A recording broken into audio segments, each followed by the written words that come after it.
नमस्कार मंडळी, स्वागत आहे तुमचं आमच्या चॅनलमध्ये।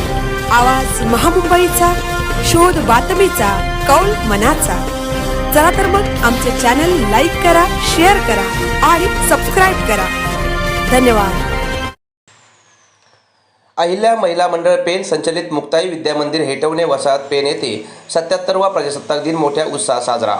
सोमवार दिनांक 26 जानेवारी 2026 रोजी भारताचा 77वा प्रजासत्ताक दिनाचा सोहळा अहिल्या महिला मंडळ पेण संचलित मुक्ताई विद्यामंदिर हेटवणे वसाहत पेण येथे मोठ्या उत्साहात साजरा करण्यात आला।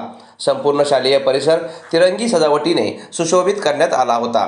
ध्वजारोहणासाठी भारतीय सैन्य दलातील हवालदार या पदावरून सेवानिवृत्त झालेले सन्माननीय श्री कमलाकर बैराम भौड हे प्रमुख पाहुणे म्हणून उपस्थित होते। सन्माननीय कलाकार भौड सरांच्या हस्ते ध्वजारोहण झाल्यानंतर ध्वजाला सलामी देत राष्ट्रगीत सादर करण्यात आले। त्यानंतर राज्यगीत, संविधान व असाक्षर मुक्त गावाची शपथ घेण्यात आली। नंतर विद्यार्थ्यांनी परेड संचलन, देशभक्तीपर गीते, देशभक्तीपर गीतावर कवायत प्रकार व डंबेल्स प्रकार, बालवाडी व पहिली दुसरी विद्यार्थ्यांचे नृत्य असे विविध कार्यक्रम सादर करण्यात आले। इयत्ता 3री व 4थीच्या विद्यार्थ्यांनी पथनाट्यातून प्रत्यक्ष देशाच्या सीमेवर न जाता लहान लहान गोष्टीतूनही आपण कशी देशसेवा करू शकतो हे दाखवून दिले।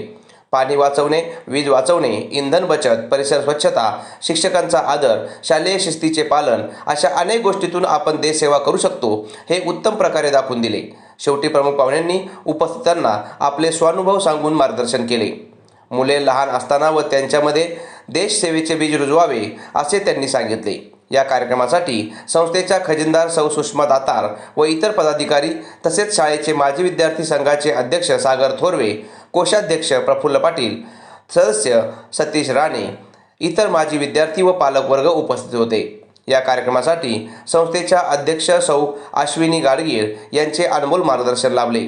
फोटोग्राफी व व्हिडिओ शूटिंगसाठी शाळेचे माजी विद्यार्थी अनिकेत थोरवे व वैष्णव पाटील यांचे मोलाचे सहकार्य मिळाले। अशा प्रकारे शाळेचे माजी विद्यार्थी व सर्व शिक्षकांच्या मेहनतीने हा कार्यक्रम अतिशय उत्साहात व आनंदात पार पडला। आवाज महामुंबईच्या चॅनलसाठी मिलिंद खार पाटील, पेण।